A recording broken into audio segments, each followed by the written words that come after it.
इस वीडियो के अंदर मैं बात करूंगा actually payment stability and billing stability के ऊपर बात करूंगा। मुझे लगता है कि आप जब गूगल ऐड कैंपेन चालू करते हो तो कोई ना कोई तरीके से गूगल ऐड कैंपेन के अंदर रिसर्च करते हो, पैसा अपलोड करते हो और फिर डेली बजट के हिसाब से कैंपेन स्टार्ट करना चाहते हैं। तो वीडियो वेरी वेरी इंपॉर्टेंट इसलिए है कि कुछ लोग सोचता है कि बिलिंग पेमेंट सिस्टम स्टेबिलिटी नाम पे कोई ऐसी चीज़ है ही नहीं। तो मैं बता दूँ, ये एक पॉलिसी के हिसाब से और बेहतर से बेहतर गूगल ऐड कैंपेन चलाने के लिए आपको हेल्प करता है और आपको बिजनेस के लिए फायदा भी देता है। तो इसके अंदर ऐसे कौन सा जो रूल्स है, जो मार्केटिंग स्ट्रैटेजी है और जो आपको गूगल ऐड अकाउंट के अंदर बेहतर से बेहतर बना सकते हैं, ये इन्फॉर्मेशन अगर आपको पता चलेगा तो मुझे लगता है कि आगे जाके ये सब चीज़ आप गलत नहीं करेंगे। तो सुनिए पूरा और वीडियो पूरा देखेंगे तो फिर पता चलेगा। तो थैंक यू सो मच, आपने पूरा इतना तक देखा। और मैं एक छोटा सा चीज़ आपको इन्फॉर्मेशन के थ्रू देना चाहता हूँ। मैं एक प्रोफेशनल परफॉर्मेंस मार्केटिंग एग्जीक्यूटिव हूँ, जहाँ पर आपको गूगल ऐड और मेटा कैंपेन की सर्विस मिलता रहता है। अगर आप ये सर्विस चाहते हो तो प्लीज इस नंबर से व्हाट्सएप करके आप मेरा साथ कॉन्टैक्ट कर सकते हैं as per project related, right. तो चलिए शुरू करते हैं। सबसे पहले आप जब गूगल ऐड कैंपेन चालू करेंगे तो क्या लगेगा? पैसे लगेगा। अब पैसे कैसे रिसर्च करते हैं? जैसे फॉर एग्जाम्पल गूगल पे, फोन पे, पेटीएम या ऐसा अदर्स जो प्लेटफॉर्म जो एक्सेस गूगल ने आपको देखा रखा है, इसके थ्रू कर सकते हैं, बैंकिंग ट्रांसफर कर सकते हैं।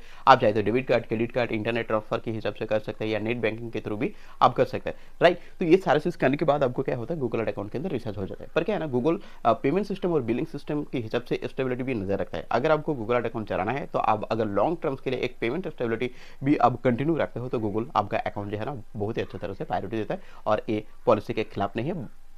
इससे मैं आपको कह सकता हूँ कि पॉलिसी हेल्दी है, राइट। और आपको क्वालिटी स्ट्रॉन्ग, आपका गूगल ऐड अकाउंट की स्कोर, एक क्वालिटी स्कोर, ये सारी चीज़ बहुत ही अच्छे तरीके से मेंटेन होता है। अब आ रही थी कि बिलिंग जो पेमेंट सिस्टम स्टेबिलिटी कैसे मेंटेन करें, राइट। तो सबसे बेस्ट है जब आप गूगल ऐड कैंपेन तैयार करेंगे और आपको लगता है कि मेरा ये एडवर्टाइजमेंट के लिए बहुत सारे पैसे खर्च हो जाते हैं, तो मैं ये सजेस्ट कर सकता हूँ या आप खुद ही डिसाइड कर सकते हैं कि गूगल ऐड अकाउंट के अंदर कोई भी अकाउंट के अंदर आप पेमेंट के सिस्टम मामला जोड़ना चाहते हो तो पर्टिकुलरली एक ही डेबिट कार्ड या क्रेडिट कार्ड या नेट बैंकिंग के हिसाब से एक अकाउंट ओपन करके आप इसके अंदर पैसा अपलोड करके आप स्टेबिलिटी कंटिन्यू रख सकते हैं। इसमें क्या होता है ना, गूगल आपको प्रोफेशनल मानता है, आप बिजनेस को सीरियसली लेता है ये मानता है और आपका पेमेंट स्टेबिलिटी ऑनेस्ट के हिसाब से माना जाता है। कुछ लोग ऐसे होता है कि मैं आज एक अकाउंट के थ्रू पेमेंट रिसर्च कर दूंगा, दूसरा मैं फ्रेंड को बता दूंगा, तीसरा मेरा और भी भाई है, फ्रेंड है, सिस्टर है, उसको पेमेंट से मैं करवा दूंगा। तो इधर उधर से मैं मैनेज करके जुगाड़ लगाकर गूगल ऐड अकाउंट के अंदर रिसर्च करता रहूंगा। चाहे तो कोई एजेंसी को पास, चाहे तो कोई फ्रीलांसर को पास बोलूंगा कि चलो भाई 2000 रुपये मैं भेजता हूँ, आप खुद आपका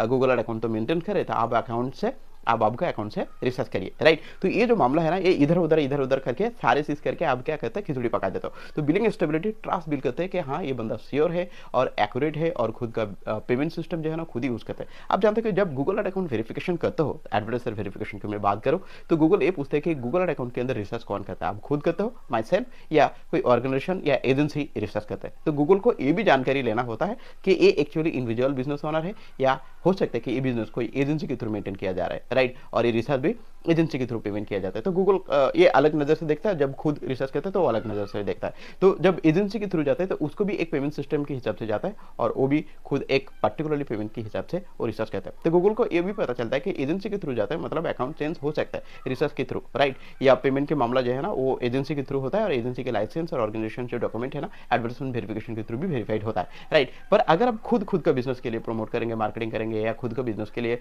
आप पेमेंट स्टेबिलिटी कंटिन्यू रखना चाहते हैं तो मुझे लगता है कि ये सारी चीज जो फॉर्मूला इन्फॉर्मेशन आपको बता दिया ये स्टेबिलिटी के हिसाब से माना जाता है। और अगर आप इसके खिलाफ जाएंगे तो गूगल ऐड अकाउंट की पॉलिसी के खिलाफ के जाना मतलब आपका अकाउंट सस्पेंड होना, और अकाउंट सस्पेंड होने का मतलब आपका क्वालिटी स्कोर बस गिरता रहता है और आपका अकाउंट की परफॉर्मेंस और good quality lead service business ये ऑनलाइन के थ्रू नहीं मिलता है। तो ये चीज आप ध्यान से सुनेंगे। पूरा देखने के बाद आपको तो थैंक यू कहना चाहता हूँ कि आपने मेरा वीडियो पूरा देखा और इसके बाद जो नेक्स्ट वीडियो आएंगे वो भी और भी बहुत बढ़िया और शानदार होने वाला है। और आप जानते हो कि मैं डेली वीडियो ऐसा ही अपलोड करता रहता हूँ। अगर आपको डेली वीडियो की नोटिफिकेशन और ये गूगल ऐड कैंपेन की पॉलिसी डिटेल सारे चीज जानना चाहते हैं तो मेरे चैनल को फॉलो करिए। अगर आप यूट्यूब फेसबुक के थ्रू देख रहे हैं और लिंक्डइन के थ्रू देख रहे हैं तो कमेंट करिए और कैसा लगता है जरूर मुझे बता दीजिए। थैंक यू पूरा देखने के लिए।